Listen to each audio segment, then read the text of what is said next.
I know there are some fans in here of the satirical news organization, the Babylon Bee. I rarely read the articles personally, but the headlines are great. There was one early this week. Lee, you reminded me of it just a little while ago in your communion presentation, but it went something like this: Jesus bummed because he was born on December 25, and now his birthday will be overshadowed every year by Christmas. So I thought that was pretty clever, and I imagine that article had a lot to say about consumerism. That's my best guess. Not often, every once in a while, at the beginning of a sermon, now Paul Ellison likes to give me a hard time that I do this because my sermon's too short, so I'm just wasting some time. But what I'll do is I'll just ask folks to stand. Don't do this yet, by the way. There's some specific instructions. I'll ask if everyone who's able would stand and then just move around and greet people. This morning we're going to do something similar, but not exactly like that. In just a moment, if you're able, I'll ask you to stand quietly. Just don't speak a word, but just stand quietly, look around. Make eye contact with people. If you want to nod your head and smile, that's great, but just stand and look at the people around you.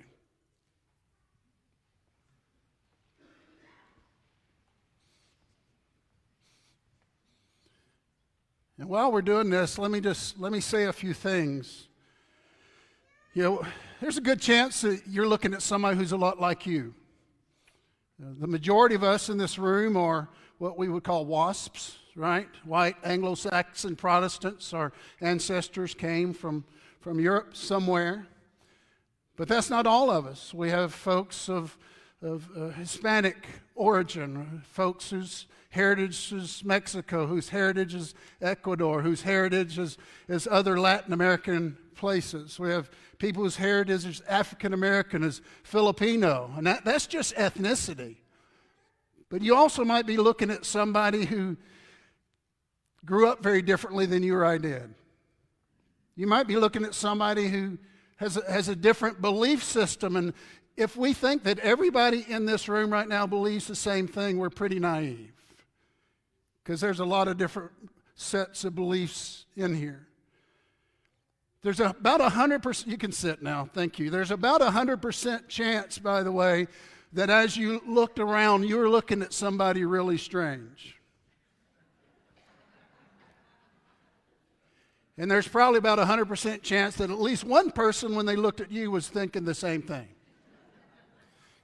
Because we all have within us some measure of strangeness. Some of us may hide it better than others. Some of us may wear it as a banner of pride everywhere we go, but we're all strange. We're all different. Here's the thing about that, is that can keep us from interacting with somebody, can it not? Don't we all kind of have that strange meter? Moms and dads, stranger danger, right? We all have that strange meter that past a certain point, there will be no meaningful interaction with the person if the meter goes too high. Am I right? But the thing about interacting with somebody, especially when they are different from us, especially when they're really different from us, and whatever way that might manifest itself, is that the more that we meaningfully engage with other people, the more the strangeness diminishes. The more we begin to see the other person as person and not identify by whatever activity, whatever choices, whatever ethnicity, whatever it may be that separates us. Those things tend to begin to go away. Jesus interacted with a lot of people and beings, did he not? I mean, from the very beginning, Lee, as he just described, there's some sort of interaction with angels, with shepherds, with men from the east. Early in life, We're told at 12 years old, to be specific, Jesus is interacting with the teachers at the temple. He's hanging out with adults. Jesus interacted with the religious elites, Pharisees, scribes, Sadducees, Herodians. We have precious little info on the Herodians, by the way, but we know there was interaction there. Synagogue leaders and other leaders of all sorts in that religious society. Jesus interacted with religious elites. Jesus interacted with marginalized people. And I've broken these down into categories, by the way, and this won't be an exhaustive list. I'm sure I forgot somebody, but know this, that every category that I list here falls under the larger category of social outcast. So Jesus interacted with the medically marginalized, lepers, which in Scripture, and if you have a study Bible, it probably tells you this more than once. Leprosy was like a stand-in word for all manner of skin diseases, many of which were contagious. The lame, Jesus engaged and interacted with. The blind, the deaf, the mute. And at least one time that we know of, a woman who had some internal, we'll just say it that way, some internal issues. Jesus interacted with the mentally marginalized. Think about all the times someone was oppressed by a demon or many demons. And Jesus sat with them and spoke with them, interacted with them. Jesus interacted with the demographically and professionally marginalized in his society, very different from ours, by the way, for the most part. Women were demographically marginalized. Children were demographically marginalized. And then people like tax collectors and such, because of their profession, they were kept on the margins as much as possible. Jesus engaged with the ethnically marginalized. Samaritans, Gentiles of all stripes, right? Tyrians, Sidonians, certainly Romans as well. Jesus interacted with the religiously marginalized. The Samaritans again, the Gentiles again, those in his own faith, Judaism, that were classified as sinners, and really pretty much every other person that I've mentioned up to this point would have been marginalized religiously. You know, the disciples, we really look up to those guys in the book of Acts, do we not? As an incredible example of courage and of faith and of evangelistic fervor and a willingness to suffer and even die for the cause of Jesus Christ. And so rightfully so, we go to that great book written by Luke, Acts, and we read that book and we go, wow, if I could only be like John, or if I could only be like Peter, or if I could only be like Paul. But if we go back to the previous 4 books, Matthew, Mark, Luke, and John, the disciples in those books also stand as an example, but it's rarely in the positive. The disciples had not yet in the Gospels developed the ability or the desire to interact with people the way that Jesus, their teacher, did. And just a few examples, you may know all of these, you may not. And again, it's not an exhaustive list, but think first of all about the feeding of the 5,000 men. So we have 5,000 men, a lot of women, a lot of children, so maybe 15, 20,000, even more people. Jesus and the disciples have crossed the lake. The people have followed apparently around the lake to find Jesus again. Jesus sees them coming, and you remember what Matthew's account says about Jesus? When he sees the crowd, he has compassion, which is something that rises up from within. He has compassion because he sees them as harassed and helpless. The disciples, on the other hand, prove very quickly that they don't see and look upon the crowd with compassion. I think they're looking upon the crowd with annoyance. Because they say what? Send them away. Send them away. Jesus and his disciples, you may know this story in Matthew 15 and Mark 7, the Canaanite woman, the Syrophoenician woman, they go up to the vicinity of Tyre and Sidon, which we understand to be hostile country. This is Gentile territory.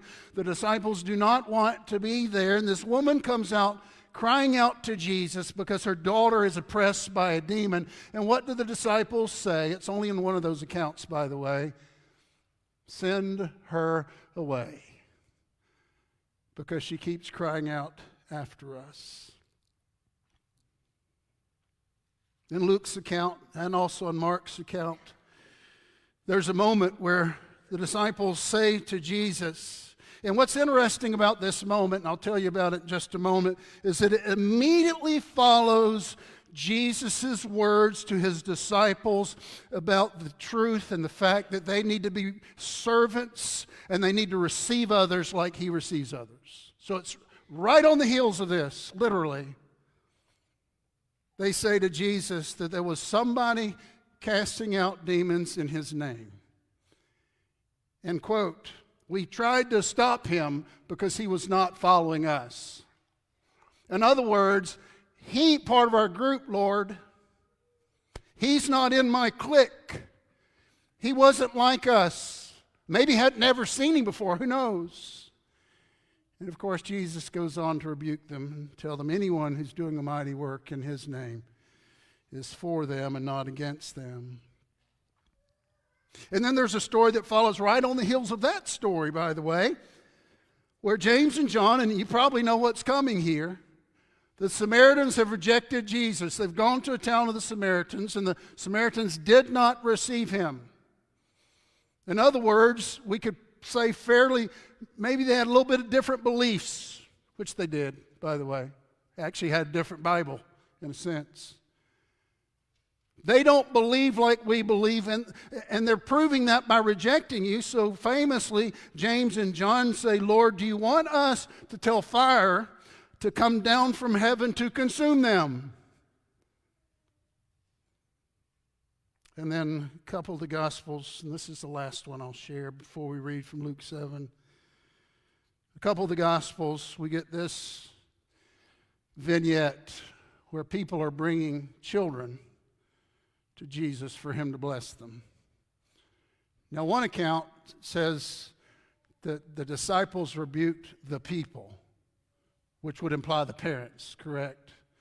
I think it's Mark's account that says the disciples rebuked them. So it's hard to tell in that second account if it's the parents being rebuked, the whole group being rebuked by the disciples, or if it's actually the children who are being rebuked.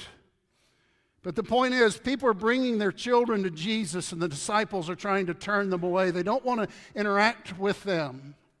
And so over and over we have these negative examples, instructive, but negative examples of the disciples not engaging with certain people because they're not like us, because they don't believe what we believe, maybe, because they're on the margins for a reason, because they're Gentiles and they annoy us, or because there's a big crowd and we don't want to be around them. We don't know who or what is in that crowd.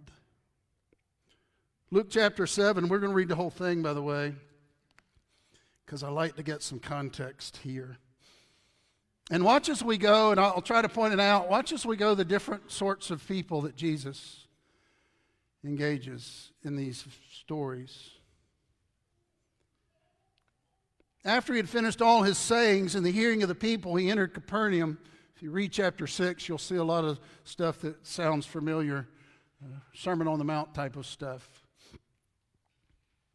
Now a centurion had a servant who was sick and at the point of death, and who was highly valued by him. When the centurion heard about Jesus, now what would a centurion be? be a Roman and a Gentile, right? When the centurion heard about Jesus, he sent him to the elders of the Jews, asking him to come and heal his servant.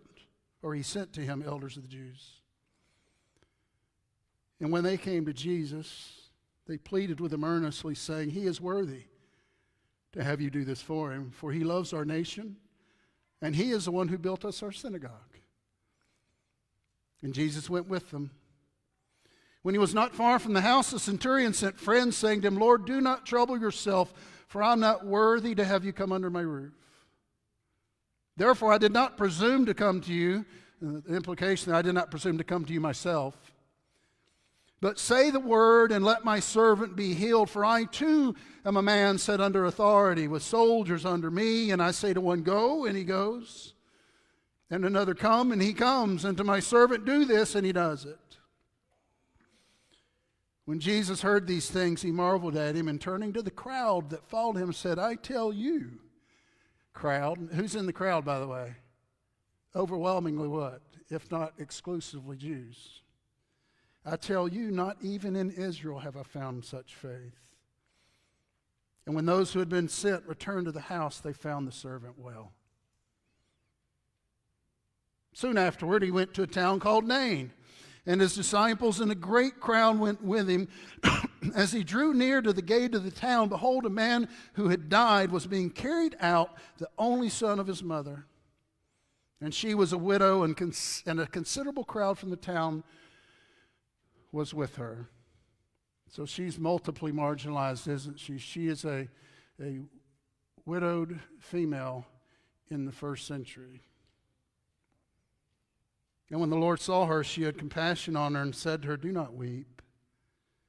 Then he came up, and notice what he did. He touched the coffin. He touched the bier. And the bearer stood still.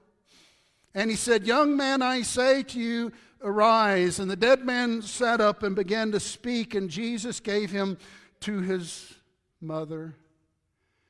It's interesting to note something I think grammatically important in here. When Jesus uses that term, arise, it is an imperative, it's a command, but it's in the passive. And so what he's literally saying is, be raised. Letting everybody know that it's only through the power of God. This young man's doing nothing of his own accord. It is only through the power of God that this young man is raised. Fear seized them all, and they glorified God, saying, "A great prophet has arisen among us, and God has visited his people." And this report about him spread through the whole of Judea and all the surrounding country. So Jesus interacting with Roman Gentiles. Jesus is touching coffins. Now we read a little bit about John the Baptist, and if you want to talk about somebody who was very different from most everybody else in his world, it was certainly John the Baptist. The disciples of John reported all these things to him, and John, calling two of his disciples to him, sent them to the Lord, saying, "Are you the one who is to come, or shall we look for another?" And when the men had come to him, they said, "John the Baptist has sent us to you, saying, 'Are you the one who is to come, or shall we look for another?'" In that hour he healed many people of diseases and plagues and evil spirits, and on many who were blind he bestowed sight. And he answered them, "Go and tell John what you have seen and heard." And here's our marginal list. The blind receive their sight. The lame walk. Lepers are cleansed. The deaf hear. The dead are raised up. The poor have good news preached to them. And blessed is the one who is not offended by me. When John's messengers had gone, Jesus began to speak to the crowds concerning John. "What did you go out into the wilderness to see? A reed shaken by the wind? What then did you go out to see? A man dressed in soft clothing?" And don't miss the implications about the religious elite in here. by the way. Behold, those who are dressed in splendid clothing and live in luxury are in king's courts. What then did you go out to see? A prophet? Yes, I tell you, and more than a prophet. This is he of whom it is written, Behold, I send my messenger before your face, who will prepare your way for you. I tell you, among those of women, none is greater. Among those born of women, none is greater than John. Yet the one who is least in the kingdom of God is greater than he. When all the people heard this, and the tax collectors too, they declared God just, having been baptized with the baptism of John. But the Pharisees and the lawyers rejected the purpose of God for themselves, not having been baptized by him. To what then shall I compare the people of this generation, and what are they like? They're like children sitting in the marketplace and calling to one another, We played the flute for you, and you did not dance. We sang a dirge, and you did not weep.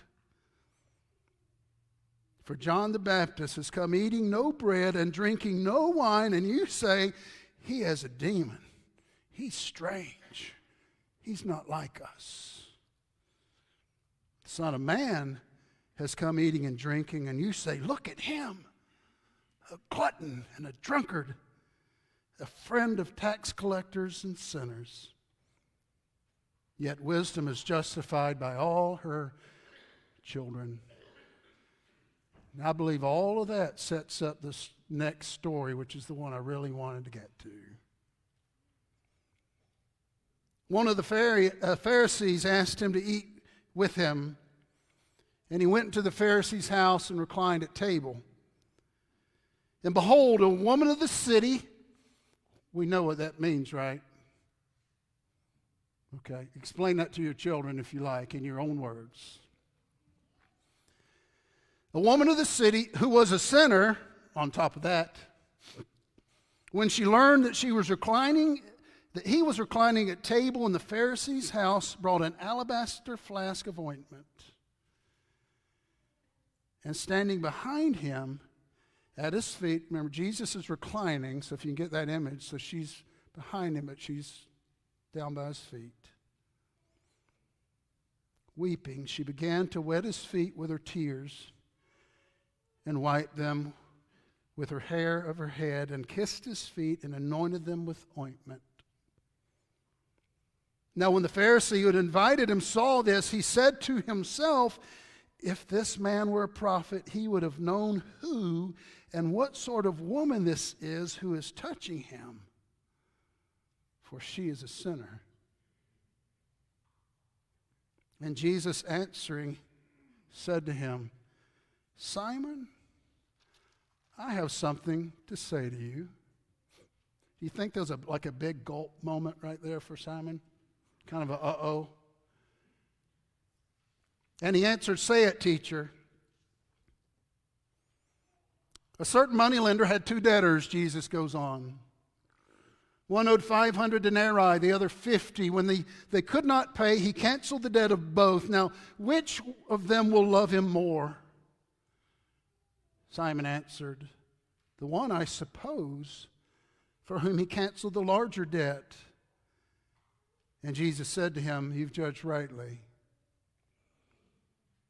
Then turning toward the woman, and I've pointed this out before, but this is such a powerful moment because Jesus turns to the woman but speaks to Simon. Turning to the woman, he said to Simon, Do you see this woman? I entered your house. You gave me no water for my feet, but she has wet my feet with her tears and wiped them with her hair. You gave me no kiss, but from the time I came in, she has not ceased to kiss my feet. You did not anoint my head with oil, but she has anointed my feet with ointment. Therefore I tell you, her sins, which are many, are forgiven, for she loved much. But he who is forgiven little loves little. And he said to her, Your sins are forgiven. Then those who were at table with him began to say among themselves, "Who is this who even forgives sins?" And he said to the woman, "Your faith has saved you.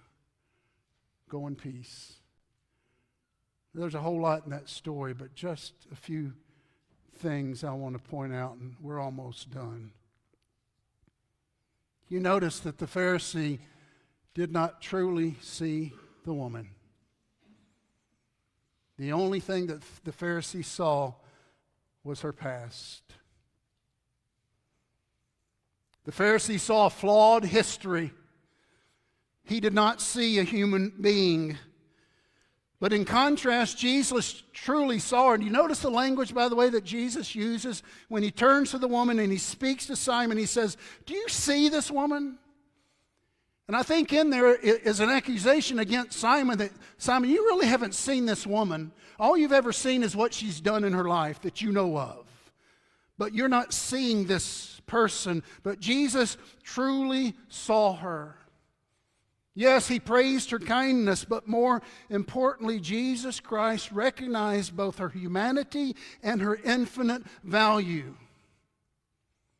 The difference between the woman and Jesus did not matter.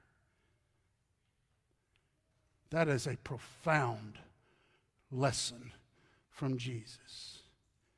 When we commit to interacting meaningfully with people, especially those who are unlike us, over time, that strangeness, it'll diminish.